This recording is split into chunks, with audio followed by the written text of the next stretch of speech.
Hello friends, welcome है YouTube channel के अंदर। आपसे का स्वागत है। आप सभी साथियों के लिए बहुत ही इंटरेस्टिंग और बहुत ही प्यारी सी जो अपडेट है वो आप सभी साथियों के साथ लेकर आ चुका हूं। यानी कि बात करने वाला हूं आप सभी साथियों के लिए शानदार सी इन्फॉर्मेशन आरआरबी की जो आपकी वैकेंसी है उसके बारे में डिस्कस करूंगा। यानी कि आरआरबी की आपकी कंप्लीटली इन्फॉर्मेशन के बारे में जानकारी आपको शेयर करूंगा। आप सभी साथियों को बता दूं कि कुछ टाइम पहले मैंने आपको बताया था कि रेलवे रिक्रूटमेंट बोर्ड आरआरबी की तरफ से आपको 2026 के अंदर, ठीक है, 2026 के अंदर आपको जो पोस्ट है वो आपको देखने को मिलेंगी। उसके बाद में काफी सारे कैंडिडेटों ने नेगेटिव फीडबैक दिया था, काफी सारे कैंडिडेटों ने पॉजिटिव फीडबैक दिया था। तो आप सभी साथियों को बता दूं कि फाइनली आपकी जो पोस्ट है वो आपकी सेंसेशन हो चुकी है 2026 के लिए। बताने वाला हूं कि कौन कौन सी आपकी पोस्ट रहेंगी, कितनी आपकी, यानी कि स्पेशली अगर मैं बात करूं तो नर्सिंग सुपरिटेंडेंट की आपकी कितनी पोस्ट यहां पर देखने को मिल जाएंगी। ठीक है, इसके अंदर देख लीजिएगा government of India, ministry of railway, railway board, यानी कि आपका जो नोटिफिकेशंस ये यहाँ पर जो निकाला गया है शॉर्ट नोटिफिकेशंस 22 जुलाई, यानी कि 22 जुलाई को आपका जो ये नोटिफिकेशन है, ये नोटिफिकेशंस आपका यहाँ पर क्या कर दिया गया है, रिलीज आपका कर दिया गया है। पैरामेडिकल कैटेगरी के एडवर्टाइजमेंट नंबर आपको यहाँ पर दे दिए गए हैं।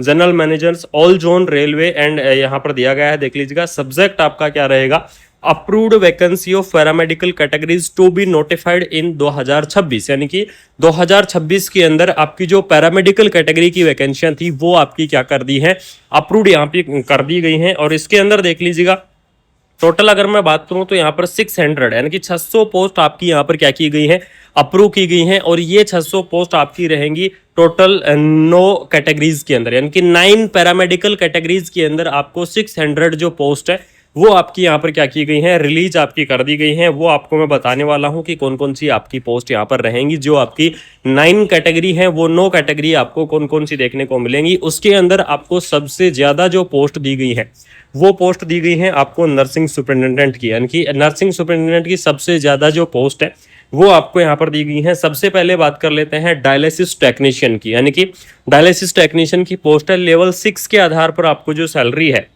वो आपको यहाँ पर देखने को मिल जाएगी। इसके अलावा आपको मैं बता दूं तो ईसीजी टेक्नीशियन की पोस्ट है। ईसीजी टेक्नीशियंस के लिए आपको लेवल 4 के आधार पर सैलरी रहेगी।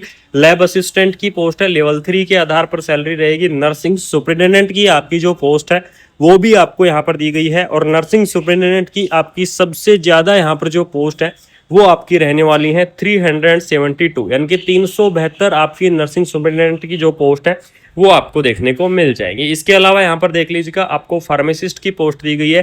फार्मासिस्ट की पोस्ट आपको देखने को मिलेगी 120। रेडियोग्राफर की पोस्ट है 25। हेल्थ एंड मलेरिया इंस्पेक्टर की पोस्ट है और ऑप्टोमेट्रिस्ट की पोस्ट है। इसके अलावा आपको ऑडियोलॉजिस्ट की पोस्ट है। इस प्रकार से आपकी टोटल 9 कैटेगरी की पोस्ट है और इसके अंदर 600 आपको जो पोस्ट है वो आपको यहाँ पर दी गई है। अब जो सबसे बड़ा सवाल आता है कि एलिजिबिलिटी क्राइटेरिया क्या रहेगा, यानी कि कौन कौन कैंडिडेट इस वैकेंसीज को यहाँ पर अप्लाई करेंगे। सबसे पहले बात कर लेता हूँ नर्सिंग सुपरिटेंडेंट के बारे में। तो नर्सिंग सुपरिटेंडेंट की जो आपकी वैकेंसी है इसके अंदर चाहे आपने नर्सिंग के अंदर क्या कर रखा है, डिग्री कर रखा है, तो भी आप इस वैकेंसीज को अप्लाई करेंगे।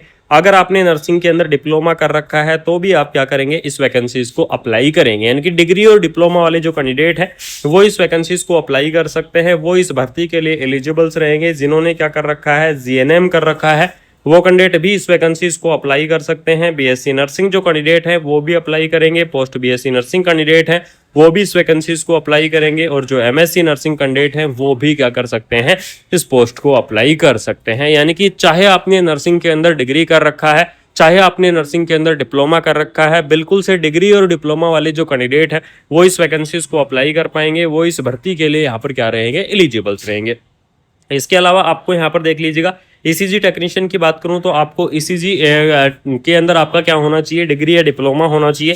लैब असिस्टेंट की बात करूं तो लैब असिस्टेंट के अंदर आपको डीएमएलटी अगर आपने कर रखा है तो भी आप एलिजिबल्स हैं। अगर आपने बीएमएलटी कर रखा है तो भी आप क्या है, एलिजिबल्स हैं। यानी कि डीएमएलटी और बीएमएलटी वाले जो कैंडिडेट है वो इस वैकेंसीज को अप्लाई कर पाएंगे। नर्सिंग सुपरिटेंडेंट की मैंने आपको बता दी है। फार्मासिस्ट की पोस्ट की अगर यहाँ पर मैं बात करूं तो फार्मासिस्ट की इस पोस्ट के अंदर जो आपका एलिजिबिलिटी क्राइटेरिया रहेगा वो आपका रहेगा बी फार्मा और डी फार्मा, यानी कि जिन्होंने क्या कर रखा है, बी फार्मा कर रखा है वो कैंडिडेट भी इस वैकेंसीज को अप्लाई करेंगे। और जिन्होंने डी फार्मा कर रखा है वो कैंडिडेट भी क्या करेंगे, इस वैकेंसीज को अप्लाई करेंगे। रेडियोग्राफर की अगर यहाँ पर मैं बात करूं तो इसके अंदर देख लीजिएगा आपका रेडियोग्राफी के अंदर डिग्री या डिप्लोमा होना जरूरी है। अगर आपके पास है तो बिल्कुल सी आप क्या रहेंगे, इस वैकेंसीज के लिए आप यहाँ पर एलिजिबल्स रहेंगे। तो ये तो हो गया आपका एलिजिबिलिटी क्राइटेरिया के बारे में बात, ठीक है, कि कौन सी वैकेंसी के लिए क्या आपका जो एलिजिबिलिटी क्राइटेरिया है वो आपका रहेगा। इसके अलावा बात करने वाला हूं एज लिमिट के बारे में, ठीक है, यानी कि एज लिमिट आपकी क्या रहेगी। तो मिनिमम एज लिमिट आपकी 18 ईयर, मैक्सिमम एज लिमिट आपकी 30 ईयर, यानी कि 18 से 30 ईयर तक के जो कैंडिडेट है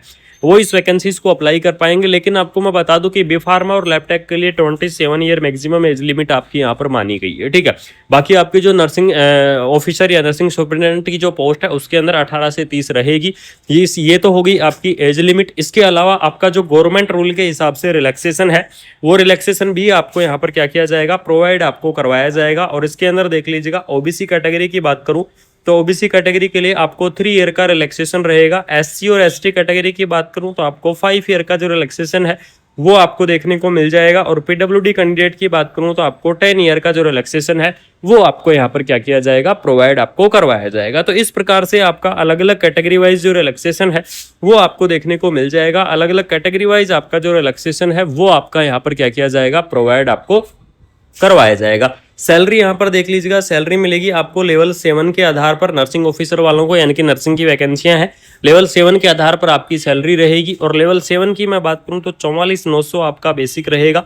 इसके अलावा आपको टीए दिया जाएगा, डीए दिया जाएगा, आपके एचआरए हैं वो आपके दिए जाएंगे, और भी आपके जितने भी अनाउंस हैं वो सभी अनाउंस आपको दिए जाएंगे।